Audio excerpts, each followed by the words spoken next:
నా మతి పాడుగాని గ్యాస్ మీద పాలు పెట్టి బయట నిమ్మలంగా ముచ్చట పెట్టుకుంటూ కూర్చున్నానండి. ఇంకా ఇంట్లోకి వచ్చి చూసేసరికి 1/2 లీటర్ పాలు అయితే మొత్తం ఇంకిపోయాయండి. ఇంకా వీటిని చేసేది ఏముంది అనేసి ఇంకా స్వీట్ లాగా అయితే చేశాను. నేనైతే దీనికి కలాకండ్ స్వీట్ అని పేరు పెట్టుకున్నాను. ఎలాగో కలాకండ్ స్వీట్ కూడా ఇలాగే చేస్తారు కదా, మరి దీనికి మీరేం పేరు పెడతారో ఒకసారి కామెంట్ చేయండి. సంతోష్ కి విషయం తెలిస్తే ఇంకా ఎక్కడ సుప్రభాతం స్టార్ట్ చేస్తాడో అని గబగబా ఆ గిన్నెనైతే సింక్ లో పడేశానండి.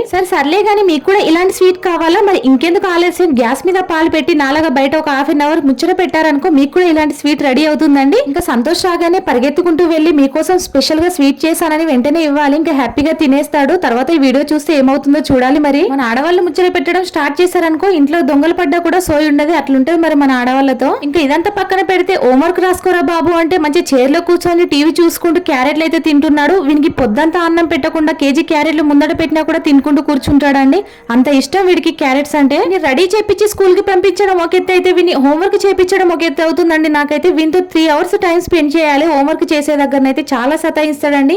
మీ పిల్లలు కూడా ఇంతేనా ఒకసారి కామెంట్ చేయండి. ఒక్కోసారి అనిపిస్తుందండి, అప్పట్లో అంతమంది పిల్లల్ని కానీ ఎలా మెయింటైన్ చేశారో, అసలు ఈ జనరేషన్ పిల్లల్ని చూసుకోవాలంటే మాత్రం పట్టపగలే చుక్కలు చూపిస్తున్నారండి. మీకు కూడా అలాగే అనిపించిందా? సర్లే కానీ స్వీట్ ఎలా ఉందో ఒకసారి టేస్ట్ చేద్దాం. టేస్ట్ మాత్రం అదుర్సండి. వీడియో నచ్చితే లైక్ చేయండి, ఛానల్ సబ్స్క్రైబ్ చేసుకోండి. Thank you for watching. Take care, bye bye.